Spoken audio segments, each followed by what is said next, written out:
माळशेज घाटाच्या पायथ्याशी मुरबाड तालुक्यात फांगुळगव्हाण ग्रामपंचायत आहे। या ग्रामपंचायत हद्दीत सुमारे 2,500 लोकसंख्या असून 3 महसुली गावं आणि 4 आदिवासी गावपाडे आहेत। मुरबाड तालुक्यातील मोरोशी आश्रमशाळेत परिसरातील आदिवासी विद्यार्थी मोठ्या प्रमाणावर येतात।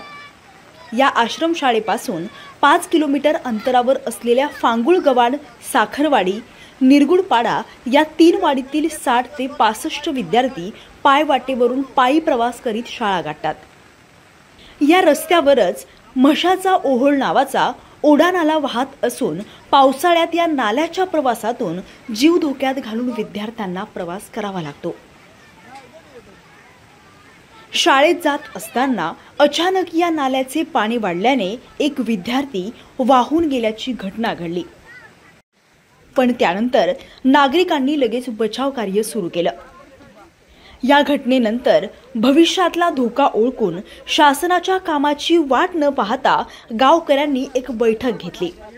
आदिवासी काळातील पारंपरिक पूल उभारण्याचं ठरवून ऐपतीप्रमाणे वर्गणी आणि श्रमदान करण्याचं ठरवलं। संतोष पारधी, मी ग्रामस्थ आहे। आम्ही इथे सगळे जमलेलो आहे। गेली 15 वर्ष झाली तरी या पुलाचा पाठपुरावा आम्ही करत होतो, परंतु कोणत्याच प्रशासनाने याच्याकडे लक्ष दिले नाही।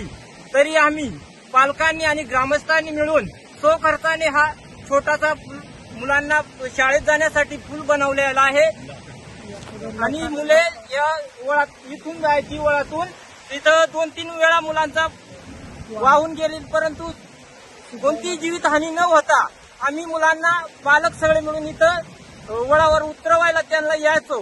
म्हणून आम्ही एक विचार केला, कोणाची शासनाची न वाट पाहता आम्ही स्वखर्चाने हा छोटासा पूल, लाकडी पूल बनवलेला आहे। इंजिनियर म्हणजे आदिवासी कसा जुन्या काळात कसा पूल बनवायचा, म्हणजे छोटीशी वाट करायचा, तशी आम्ही वाट केलेली आहे आणि आता तरी शासनाला जाग यावी। ठरल्याप्रमाणे फांगुळगव्हाण ग्रामस्थांनी जवळपास 40,000 रुपये वर्गणी देखील गोळा केली।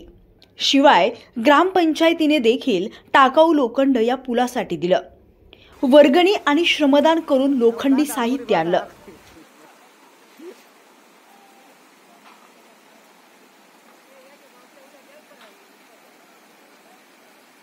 ओढ्या नाल्यावर लाकडी दांडके तारेने बांधून त्यात दगडगोटे वापरून 2 बुरुज बनवले गेले।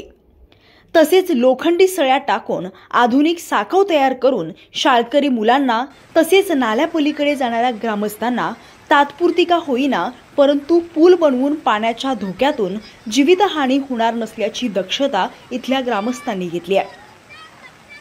गेल्या 15 वर्षांपासून या भागातील ग्रामस्थ या ओढ्या नाल्यावर पूल उभारण्याची मागणी करतायत, मात्र संबंधित अधिकारी या ठिकाणी पूल उभारणीसाठी चालढकल करीत असल्याने अखेर गावकऱ्यांनीच वर्गणी काढत श्रमदानाने पूल उभारलेला आहे।